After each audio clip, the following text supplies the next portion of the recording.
Apakah Anda pernah mengambil sisa makanan dari kulkas, lalu memanaskannya kembali di microwave? Ini adalah kebiasaan yang sangat umum, praktis, cepat, dan tampaknya tidak berbahaya. Tapi, bagaimana jika saya katakan bahwa beberapa makanan, saat dipanaskan ulang, justru bisa berubah menjadi zat beracun yang diam-diam merusak tubuh Anda?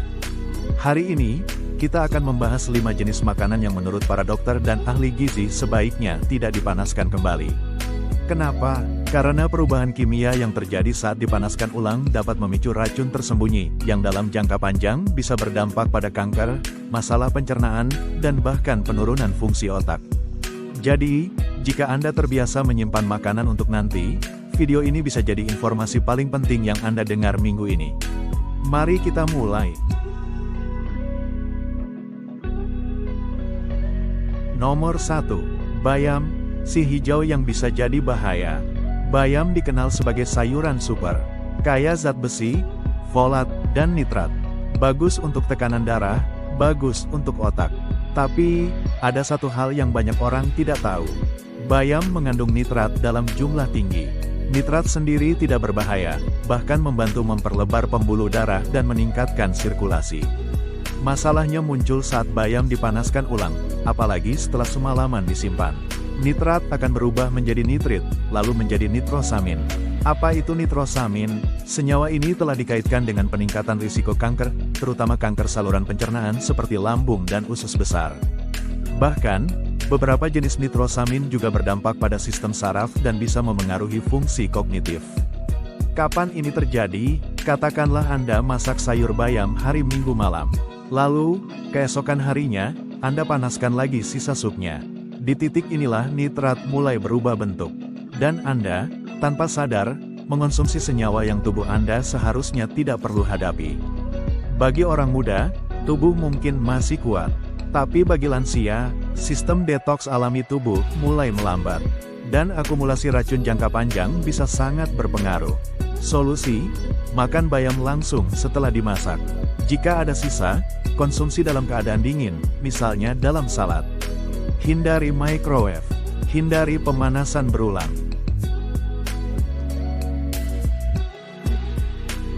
Nomor 2. Kentang, lezat, tapi bisa berubah wajah. Kentang, dalam bentuk apapun, tumbuk, goreng, kukus, adalah favorit banyak keluarga.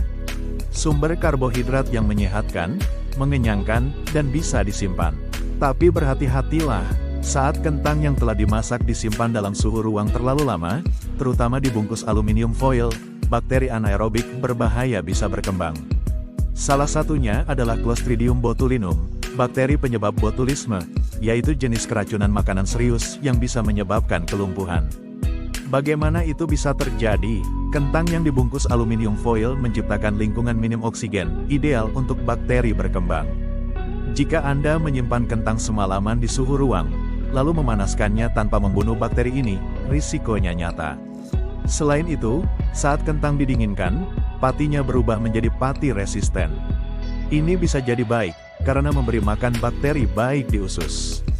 Tapi saat dipanaskan ulang, struktur patinya berubah lagi dan bisa membuat kentang lebih sulit dicerna, menyebabkan perut kembung, begah, bahkan gangguan usus. Apa yang bisa kita lakukan? Jangan simpan kentang di suhu ruang terlalu lama. Hindari membungkusnya dengan aluminium foil untuk penyimpanan. Gunakan wadah kedap udara dan simpan di kulkas. Jika harus dipanaskan, gunakan kompor dan pastikan benar-benar panas merata. Nomor 3. Telur, protein hebat yang mudah rusak. Telur adalah sumber protein lengkap. Tapi justru karena kandungan proteinnya tinggi, telur sangat sensitif terhadap pemanasan ulang. Saat telur dimasak, struktur proteinnya berubah menjadi bentuk yang bisa dicerna tubuh, ini normal. Tapi jika Anda panaskan ulang, terutama dalam microwave, struktur ini bisa terurai lebih lanjut dan membentuk senyawa sulfur serta kolesterol teroksidasi. Apa bahayanya? Kolesterol teroksidasi terbukti dalam studi medis berperan dalam peradangan kronis, penyakit jantung, penuaan dini otak, dan bahkan penurunan memori jangka panjang. Contoh nyata, Anda merebus telur Minggu malam, lalu memanaskannya Senin pagi. Rasanya jadi kenyal, bahkan berbau aneh. itulah tanda bahwa strukturnya telah rusak. Dan setiap pemanasan ulang, terutama di microwave, mempercepat proses pembentukan senyawa berbahaya ini. Solusinya, makan telur sesaat setelah dimasak. Jika ingin bekal sehat, rebus telur dan simpan utuh di kulkas, tapi konsumsi dalam keadaan dingin, tanpa dipanaskan.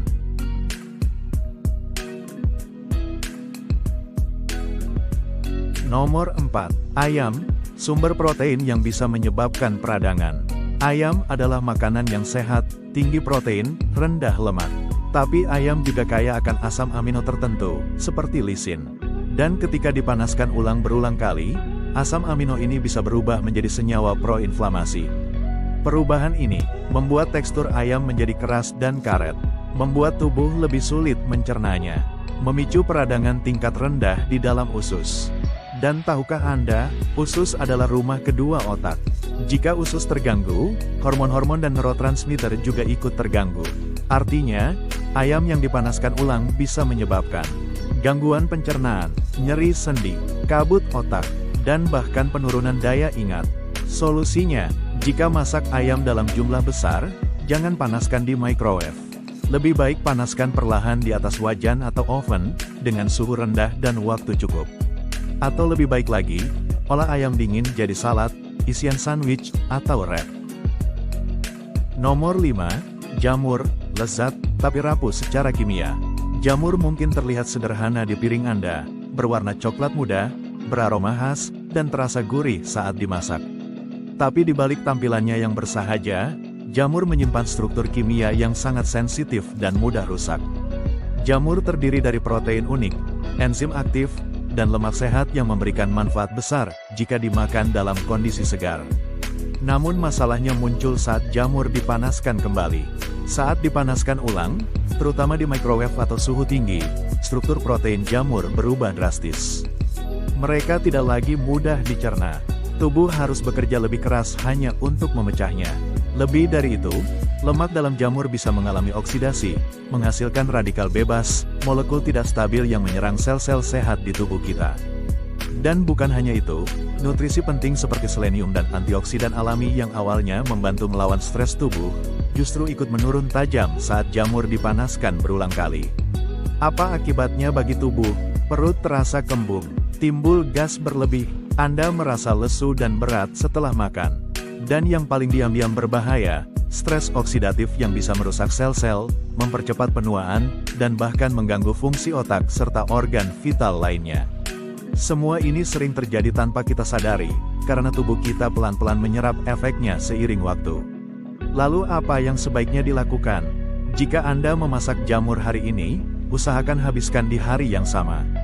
Jika harus disimpan, gunakan wadah kaca yang tertutup rapat dan simpan dalam lemari es. Saat akan dimakan kembali, panaskan perlahan di atas kompor dengan api kecil, bukan di microwave. Atau bahkan lebih baik, nikmati sebagai salad jamur dingin. Tambahkan minyak zaitun dan sedikit rempah, rasanya tetap memuaskan, tapi jauh lebih aman untuk pencernaan dan kesehatan Anda. Karena tubuh kita, terutama seiring bertambahnya usia, tak lagi sekuat dulu. Pilihan kecil seperti ini, menghindari pemanasan ulang jamur, bisa jadi langkah sederhana untuk mengurangi beban racun dan menjaga energi tubuh tetap stabil sepanjang hari. Makan sehat bukan hanya tentang bahan, tapi juga cara. Kita sering fokus pada apa yang kita makan, tapi jarang berpikir tentang bagaimana kita memanaskan dan menyimpannya. Bayam, kentang, telur, ayam, dan jamur, semuanya bisa jadi sehat. Tapi jika ditangani dengan salah, mereka bisa membahayakan tubuh diam-diam. Terutama untuk lansia, sistem tubuh sudah tidak sekuat dulu. Setiap keputusan kecil, seperti memanaskan sisa makan malam, bisa berdampak besar. Hari ini, Anda punya informasi yang lebih lengkap. Dan dengan itu, Anda bisa membuat pilihan yang lebih bijak. Karena tubuh Anda telah bekerja keras selama puluhan tahun. Ia pantas mendapatkan perhatian, perawatan, dan rasa hormat, bahkan lewat hal sekecil makanan sisa. Terima kasih telah menyimak sampai akhir. Jika Anda belajar sesuatu hari ini, tulis di komentar, saya akan mulai lebih hati-hati dengan makanan sisa saya. Bagikan video ini agar orang terdekat Anda juga terlindungi dari kebiasaan yang kelihatannya sepele, tapi berisiko nyata. Sampai jumpa di video berikutnya. Tetap sehat, tetap bijak, mulai dari dapur sendiri.